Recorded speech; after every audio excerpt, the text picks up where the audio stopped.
Lucas capítulo 5, a partir do versículo 36. Eu quero falar sobre o renovo. Amém?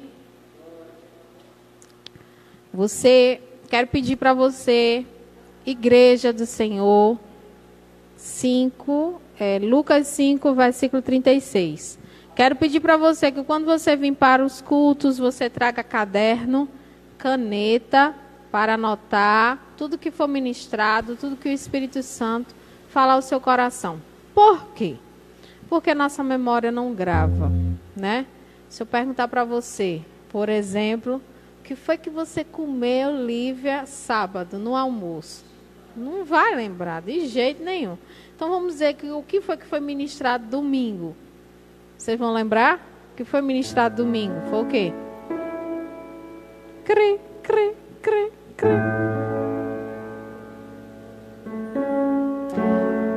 Foi sobre o quê? O que foi que falou? Sobre o quê, Lívia? Já é tarde. Está na janela, né? Então, entenderam? A palavra do Senhor é muito preciosa para ela ser esquecida, né? Então a Bíblia fala o quê? Que o rei Davi, ele disse: eu coloquei, Senhor, guardei a tua palavra no meu coração para o quê? Não pecar. Então o que é que acontece? Quando a gente não guarda, estamos suscetíveis ao pecado. Porque quando você guarda a palavra, você escreve, você guarda. Quando você está escrevendo em si, você vai guardar muito mais. Por quê? Porque o seu cérebro, ele vai fazer o quê?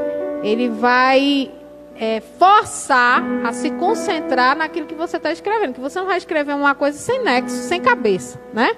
Eu acredito, né, gente? Dizer que nem a Radassa, não estou entendendo nada. Aí ela estava respondendo uma lição, aí dizendo assim, a lição de geografia. O que que tem na sua cidade? O que é que prevalece na sua cidade? Assim, o que é que tem na sua atividade que tem na sua cidade? Aí a Radassa, era o quê? Aí, qual era a atividade? Qual a atividade principal da sua cidade? Aí a Radassa, não tem poluição. Poluição.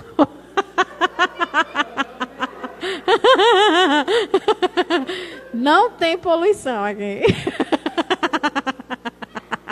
Graças a Deus, né? Aí eu disse, tá bom. Mas era a atividade que mais se praticava aqui, né? O que é que faz? A agricultura, a atividade que mais se trabalha aqui na nossa cidade. E aí, entendeu? Ficou sem nexo, sem pé na cabeça. Mas aí para ela tinha sentido. Então, por favor, preste atenção no que você vai escrever. Né, filha? Né, filha? Ela tá tão empolgada com a internet por conta dos estudos. Olha a animação dela, olha a cara dela. E super contente. Eu não vi a hora. Lucas capítulo 5, versículo 36. Vamos ficar de pé. Quero falar sobre renovo.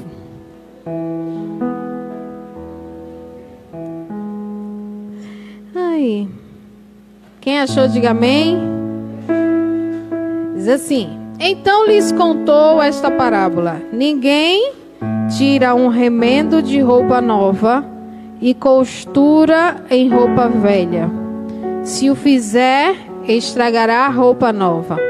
Além do que, o remendo da nova não se ajuntará à velha. Ninguém põe vinho novo em vasilha de couro velha. Se o fizer isso, o vinho novo rebentará a vasilha e derramará a vasilha e se estragará. Senhor, nós confiamos na Tua palavra que é viva, verdadeira, eficaz. Nós queremos, ó Deus, mais uma vez compartilhar da Tua palavra, ouvir a Tua palavra. E que a Tua palavra gere em nós uma mudança, uma transformação, para que possamos a cada dia se parecer mais e mais contigo. Para que possamos, ó Deus, sair daqui renovados pelo Teu Espírito Santo. que sempre está conosco. Usa a minha vida como instrumento, Senhor, e abençoa neste lugar, e que o Teu Espírito fale conosco, em nome de Jesus. Quem crê, diga amém. Você pode glorificar ao Senhor. Pode sentar. Renovo. Renovo é algo novo, novamente. Renovo é algo que vai se fazer novo novamente.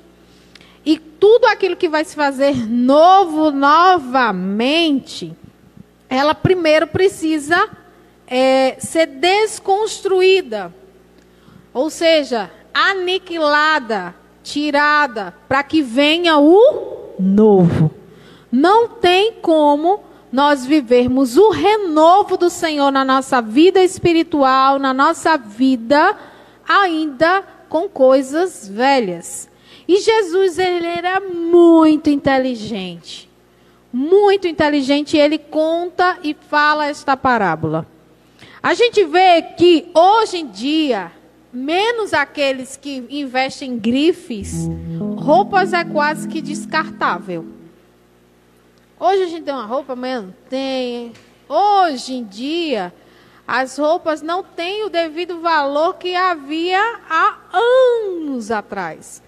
Por quê? Porque hoje há uma evolução para se construir o tecido, para fazer as roupas, há fábricas.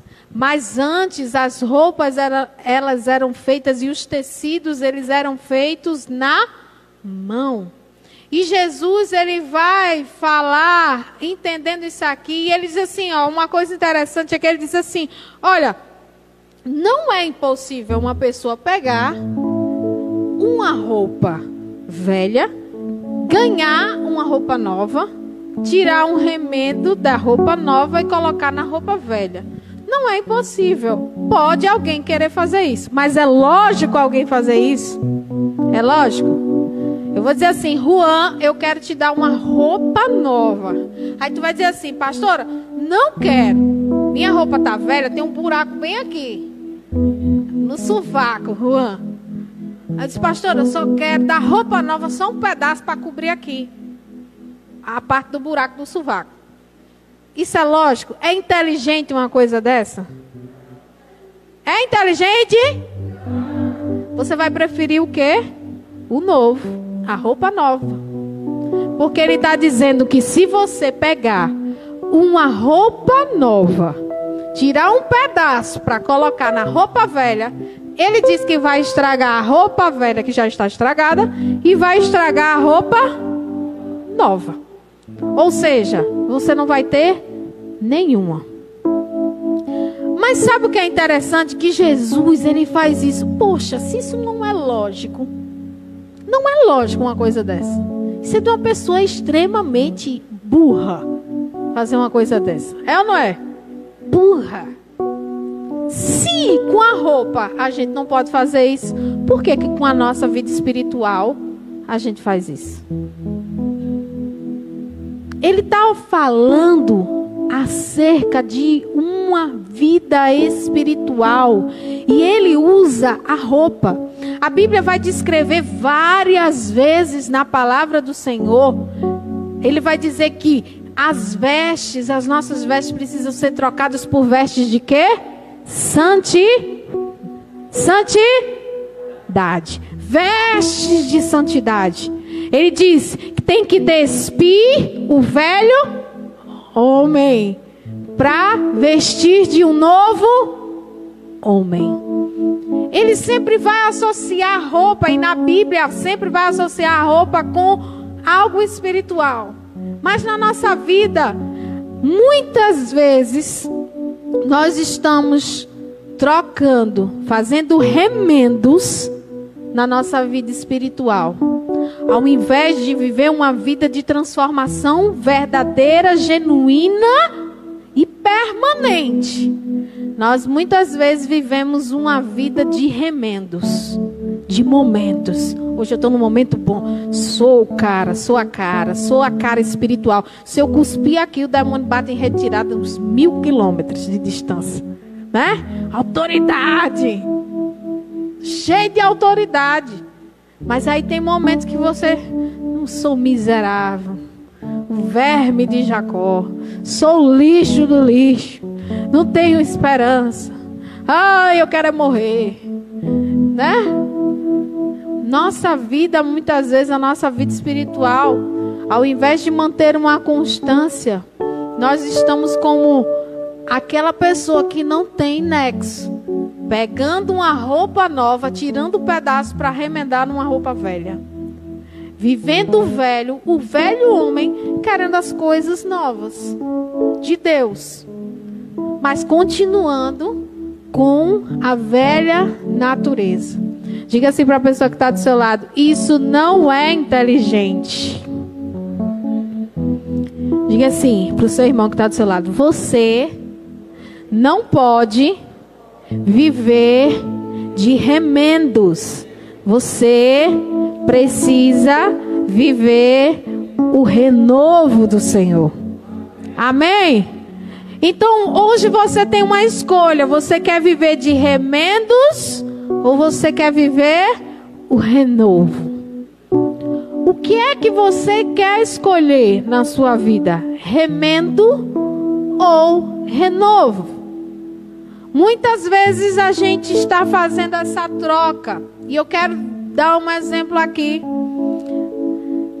Na nossa vida de salvação. A Bíblia fala que a salvação é uma transformação de natureza. Eu havia e tinha uma natureza velha. E aí a gente representa essa natureza velha porque a gente era condenado junto com Adão. Você vai ver na palavra do Senhor em Gênesis que quando Adão e Eva eles pecaram, o que foi que eles fizeram? Pegaram umas folhinhas, umas vestes e colocaram. E o Senhor, o próprio Deus, ele não negocia com vestes de pecado. Diga assim: o Senhor não negocia com vestes de pecado, com vestes do passado. Amém? O Senhor, ele quer trocar as nossas vestes. Diga glória a Deus. Ele quer trocar as nossas vestes de condenação pelas vestes de santidade vinda dele.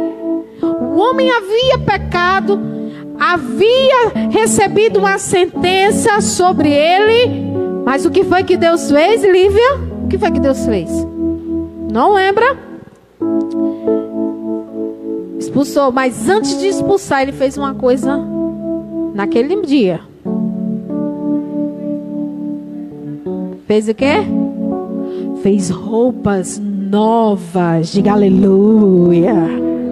O próprio Deus, ele fez roupas novas para Adão e Eva, representando que ele não queria que eles entendessem que ali era vestes de vergonha, porque todas as vezes que Adão e Eva vissem aquelas vestes que eles mesmos tinham feito, eles iriam dizer: essas vestes é por vergonha de quem? De Deus. Ia lembrar de quê? Do seu passado, do seu pecado, não é isso?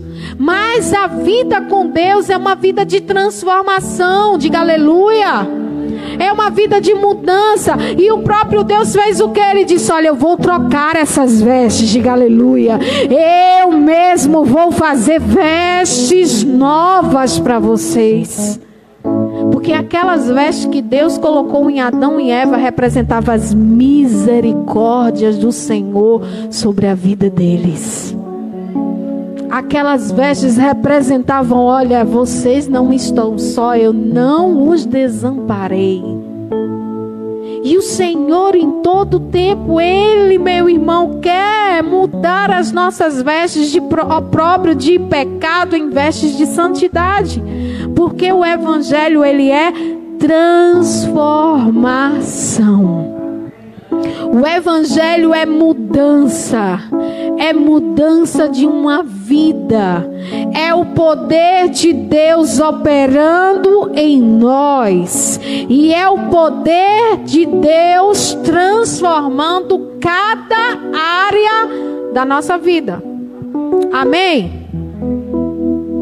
O poder de Deus transformando a nossa área emocional, o poder de Deus transformando a nossa área espiritual, o poder de Deus transformando a nossa área econômica, financeira, o poder de Deus transformando a nossa área familiar, é o poder de Deus transformando todas as áreas da minha e da sua vida. Você crê? Diga aleluia.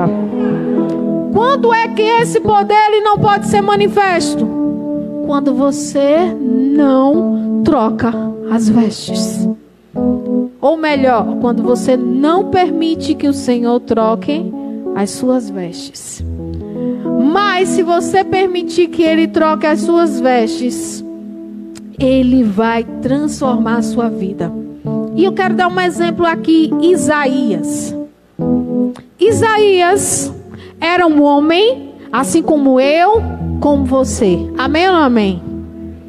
Isaías, ele teve uma visão esplendorosa da glória de Deus. Imagine você aqui agora e de repente viu um vento impetuoso dos 4 cantos da terra. E aí abria essa porta, línguas como de fogo e os anjos batendo as asas. A Bíblia fala que Isaías viu os anjos e uma cobria o rosto, outra cobria o corpo e outra cobria os seus pés, vindo na direção. E Isaías se prostrou automaticamente e ele disse: ai de mim, que sou um homem de impuros lábios e habito em um povo de impuros lábios. Sabe o que é isso, irmãos? O primeiro processo de transformação na minha e na sua vida é reconhecer quem nós somos e o que precisamos mudar. Quando nós não reconhecemos em que nós precisamos mudar, não tem como o Senhor operar transformação na nossa vida. Se eu estou na defensiva, se eu não consigo enxergar as áreas que o Senhor precisa mudar em mim, como é que Ele vai operar? Quando Isaías ele viu a glória do Senhor, ele automaticamente ele viu quem ele era e quem o Senhor era. Ele viu a glória, a santidade do Senhor e ele olhou para ele e disse: eu não sou digno. Mas sabe o que eu acho interessante nessa história? É que quando Isaías se prostrou e reconheceu que ele não era nada, que ele estava dizendo o quê? Eu sou um mentiroso. Eu sou um homem de lábios impuros. Eu sou um mentiroso. Ele reconheceu o seu pecado. Naquela hora o Senhor ele disse: quem irá por mim? Quem é que eu vou enviar? E quem é que há de ir por mim? Será que o Senhor não sabia quem era Isaías? Sabia ou não sabia? Sabia. Deus, ele automaticamente, ele abriu o leque da transformação sobre Isaías. Quando Isaías disse: eu sou um homem de lábios impuros e eu habito no povo de impuros lábios.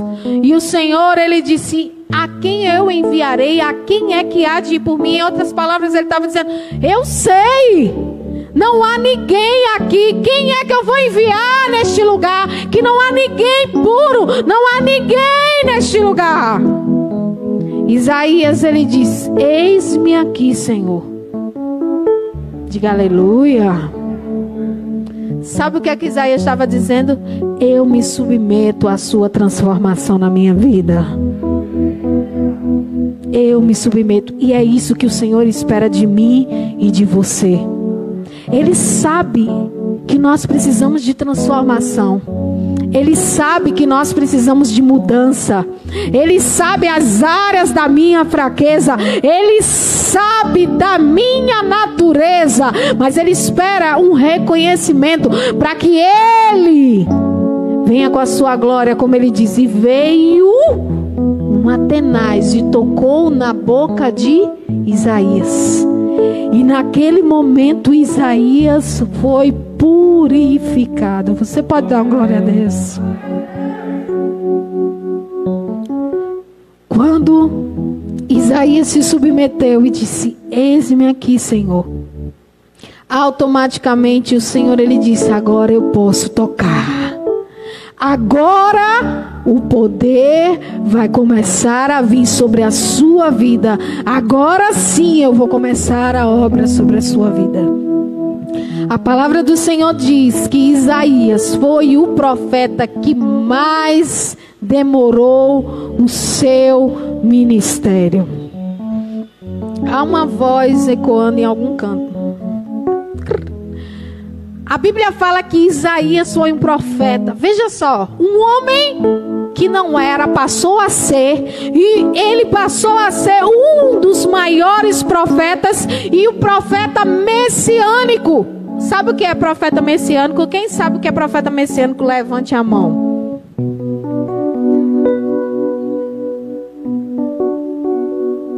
Muito bem, Edmara, você tirou 10. Vamos aplaudir a Edmara, minha gente. Vocês ouviram o que a Edmara falou? Profetas messiânicos, aqueles que anunciaram a vinda de Jesus. Aqueles que anunciaram que veria um Messias. Anunciou. Agora vê só, minha gente. Como um homem passou de ser uma boca imunda para ser um anunciador do Messias na terra. Diga aleluia. Então talvez a sua boca esteja cheia de palavrão, de maldições, de mentiras. Mas o Senhor, Ele quer tocar em você. E ao invés disso, você se tornar um anunciador de Jesus aqui na terra.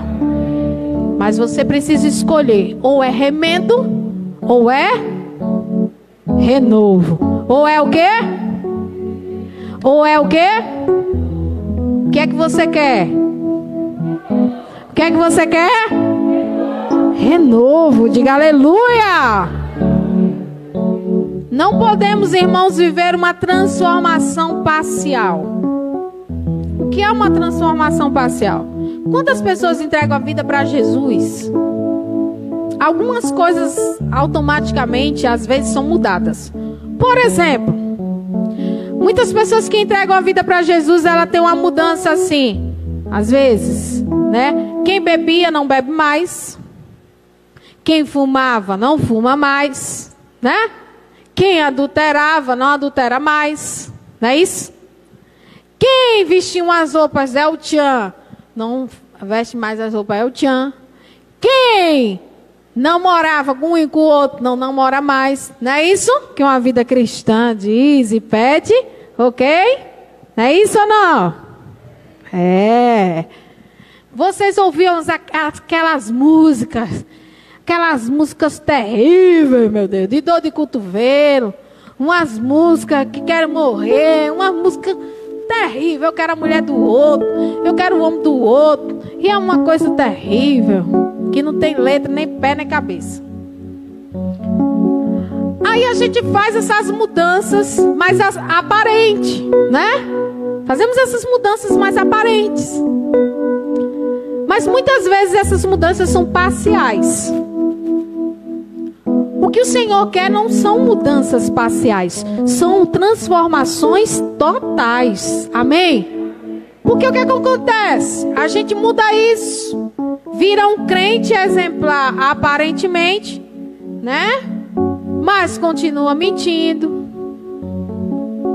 continua sentindo raiva do outro, guardando mágoa do outro, continua fofocando, continua brigando, sendo muito estressado, sem pavio curto, continua falando maldições.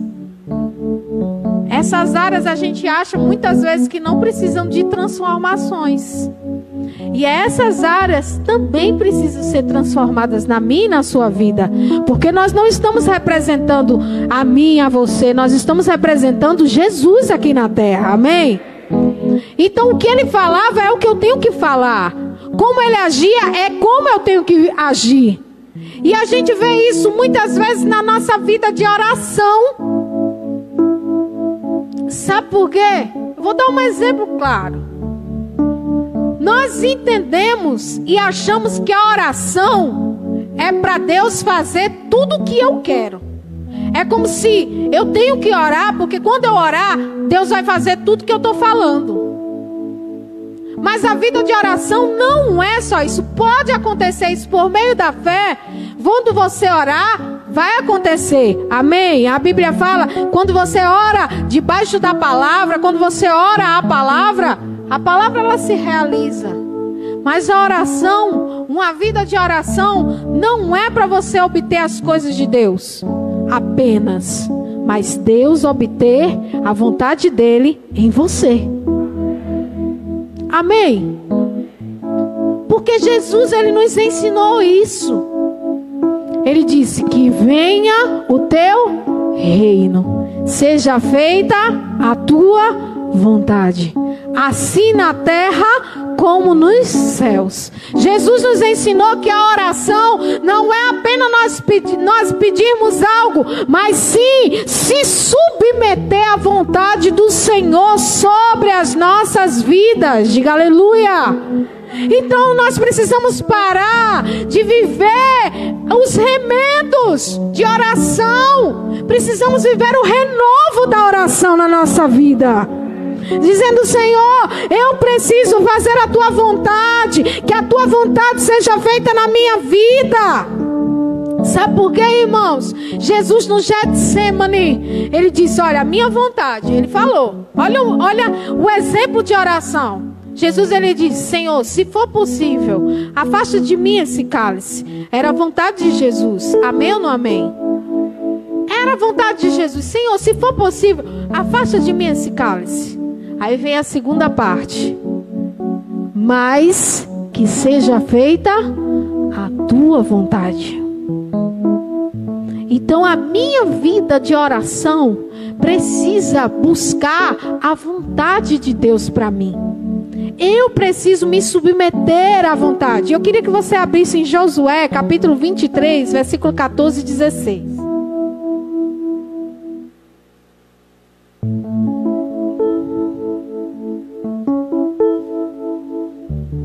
Precisamos parar de achar que a oração é apenas um meio de conseguir o que nós queremos de Deus. Josué 23, 14 e 16. Quem achou, lê com voz de trovão para mim.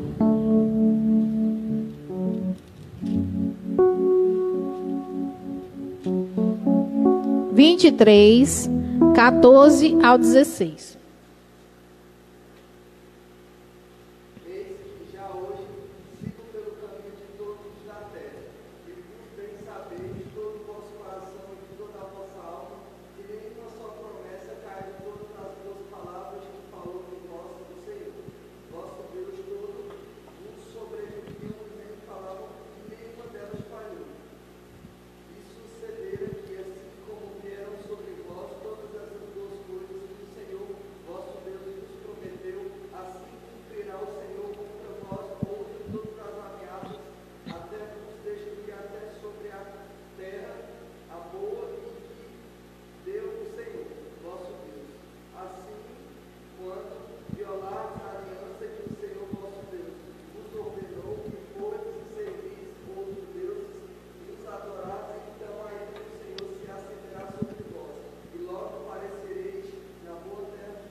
Amém? Sei que vocês não entenderam bem, mas eu vou explicar. Sabe o que Josué estava dizendo aqui? Olha, resumindo, toda a palavra do Senhor, se a gente vai em algum lugar, muitas pessoas querem ser seletivas até com a palavra de Deus. Tem gente que gosta de um tipo de palavra, tem gente que gosta de outro tipo de palavra, né? A gente às vezes quer ser seletivo com as coisas de Deus. Quando alguém vem exortando, não, eu gosto, é quando aquela pessoa diz assim, você vai ganhar um carro, glória a Deus, aleluia! Né? Um anjo está aqui agora, ele vai tocar você. Aleluia, Jesus. Né? Tem gente que quer ouvir isso. E aí a gente vai. Mas esquecemos que tanto essa parte é boa, amém? Como a exortação é boa. Porque a palavra de Deus diz que ele só exorta quem ama. Só exorta quem ama. Então o Senhor, Ele não vai só trazer promessas para mim e para a tua vida. Ele vai trazer exortação para mim e para a tua vida. Porque o papel de Jesus é nos transformar. É trazer o renovo sobre nós. É fazer de novo. Porque uma vez Ele fez o homem à sua imagem e semelhança. Mas o homem se descaracterizou de Deus. E a partir de Jesus vem o renovo. Vem algo novo novamente. Diga aleluia. E nós precisamos entender que a nossa vida de oração precisa ter tanto as promessas de Deus, aquilo que Ele vai cumprir na nossa vida, mas também a vontade dEle por meio da exortação, por meio da mudança, a vontade dEle se submetendo na minha vontade, mesmo quando eu não estou a fim de fazer. Sabe, a gente tem que parar com isso, de querer que o evangelho e as coisas aconteçam da nossa forma. O problema da nossa geração, irmãos, é que as pessoas querem moldar o evangelho à sua pessoa, quando na verdade você, a sua pessoa, deve se moldar ao evangelho. Amém? Esse é o evangelho. Eu não preciso adaptar. Quantas pessoas hoje você não sabe quem é crente e quem não é? Ah, por quê? Porque crente pode ouvir música do mundo. Porque crente pode fazer isso, pode fazer aquilo. Vocês estão vendo isso, não? Ou é só eu que estou vendo? Vocês estão vendo isso? Então? Não está vendo isso demais, né? Está lá no TikTok. Sei lá, fazendo não sei o quê. No TikTok. É?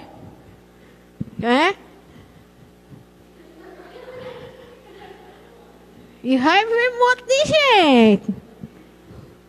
TikTok, fazendo coisa lá. Irmãos, o evangelho é Ele moldando você. Não é você mudando o evangelho. Não é você querendo mudar as coisas pelo seu bem prazer. Isso não é renovo, isso é remendo. Nós precisamos ver o renovo do Senhor na sua vida. É fazer a vontade de Deus. É fazer aquilo que o Evangelho diz para mim, para você fazer. Ter uma mudança de caráter. E eu queria, nessa hora, que você ficasse de pé e nós vamos orar, pedindo o renovo. Quer? Então vem, Olívia. Exortação? Exortação é ensino, é corrigir alguém. Quando Deus exorta, Ele está nos corrigindo. Ruim. Ele diz que Ele vai cumprir tanto aquilo que a gente acha que é bom, que é as promessas, quanto também, quando a gente errar, virá as consequências. E Josué estava dizendo isso. Olha, vai acontecer. Tanto um quanto o outro. Tudo é a totalidade. Não tem meio termo. Não tem remendo. É tudo. Com o Senhor, ou é tudo, ou é nada. Mas hoje você tem essa oportunidade de viver o renovo. Amém?